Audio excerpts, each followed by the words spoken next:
Bismillahirrahmanirrahim. Alhamdulillahirabbil alamin. Wassalatu wassalamu ala Rasulillah, amma ba'du. Dalam pembahasan kali ini, apa yang kami dapatkan ilmu dari sebuah kesehatan yang dilatar belakangi dari sebuah buku dari guru besar kami Sensei Abu Muhammad Faris Al-Kiyanji, akan kami luangkan dalam media sosial ini. Mudah-mudahan banyak atau sedikitnya bisa diambil faedahnya, adapun kekurangannya maka sangat banyak. Maka pertama dari buku ini, maka para kesehatan klasik menggoreskan di tinta emasnya, makanlah ketika Anda lapar dan minumlah saat Anda haus. Lebih baik makan kurang daripada makan lebih. Tak kala penyakit baru menyerang di kulit, tempelkanlah handuk panas atau dingin. Insya Allah penyakit dapat diobati. Tak kala penyakit sampai ke dalam arteri dan pembuluh darah, hijamah dan terapi insya Allah bisa untuk mengatasi. Tak kala penyakit mulai masuk ke dalam perut, insya Allah tanaman obat bisa menjadikan sebuah solusi.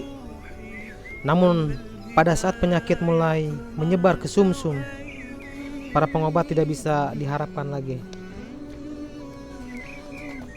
Kemudian adapun yang menjadi sebuah kesehatan klasik di zaman dahulu ini merupakan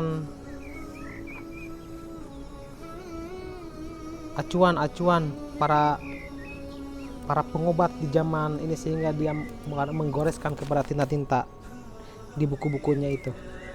Adapun kemudian penyakit di negara-negara timur dan barat pada prinsipnya sama dalam hal pengobatan, namun ada perbedaan dalam sejarah dan cara berpikirnya. Perbedaan pengobatan timur dan barat adalah dalam hal etologi, patogenesis, dan cara terapi pada penyakit yang sama. Kedokteran barat yang dikenal dengan istilah kedokteran modern berusaha memahami dan mengobati penyakit secara ilmiah. Sementara pengobatan timur atau yang lebih dikenal dengan istilah pengobatan tradisional klasik berusaha memahami dan mengobati penyakit berdasarkan tradisi dan pengalaman yang sudah berkembang di negara-negara timur sepanjang ratusan bahkan ribuan yang lalu. Jadi tidak bisa seseorang memahami pengobatan timur dengan sudut pandang pengobatan barat, karena masing-masing punya sudut pandang yang berbeda.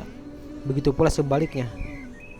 Barang siapa yang tetap melakukannya, maka pemahamannya dikhawatirkan akan menyimpang jauh dari maksud yang sesungguhnya, hingga jadilah keadaan seperti perkataan salah seorang penyair, dia berjalan ke timur, engkau berjalan ke barat. Maka betapa jauh antara timur dan barat. Pengobatan tradisional klasik tidak berupaya mengobati secara radikal, melainkan berusaha memulihkan sistem keseimbangan tubuh untuk mendukung daya penyembuhan itu sendiri.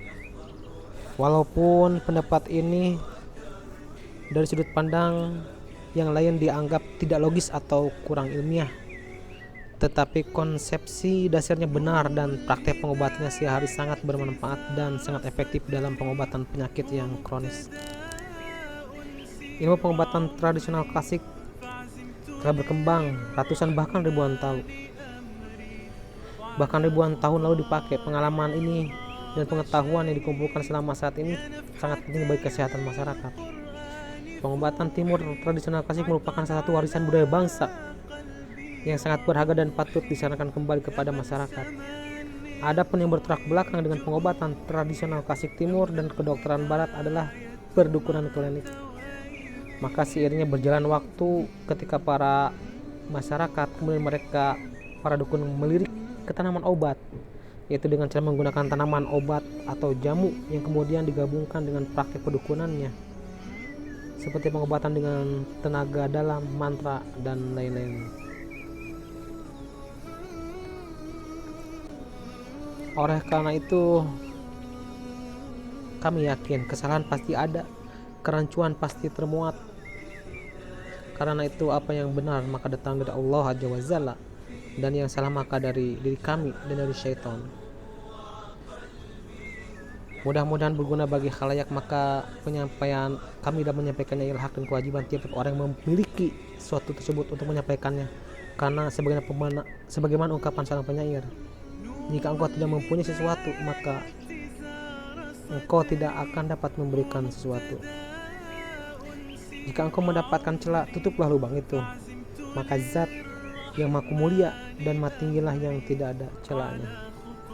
Dengan sedikitnya ini pengobatan dari pendahuluan ini yang saya sampaikan, semoga dapat memberi catatan dan dapat bermanfaat bagi halayak.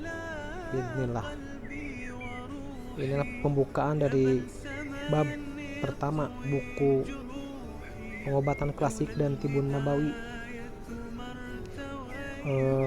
dengan materi badan dan organ dan hubungannya. Adapun obat-obat yang kami pakai dalam pengobatan ini adalah dari bentuk simpisidia, dari bahan-bahan alami yang digunakan. Kemudian dari tanaman-tanaman yang dipakai yang adalah sifat dari tanaman itu, rasa dari tanaman, dan kemudian arah geraknya. Kemudian khasiat di sini merupakan khasiat yang turun temurun yang dilakukan oleh orang dahulu, orang-orang klasik. Dosis pemakaian ada dosis secara umum. Adapun ramuan dan takaran ada sudah lazim digunakan secara dosis yang terperinci. Demikian, kiranya mudah-mudahan ada manfaatnya. Assalamualaikum warahmatullahi wabarakatuh.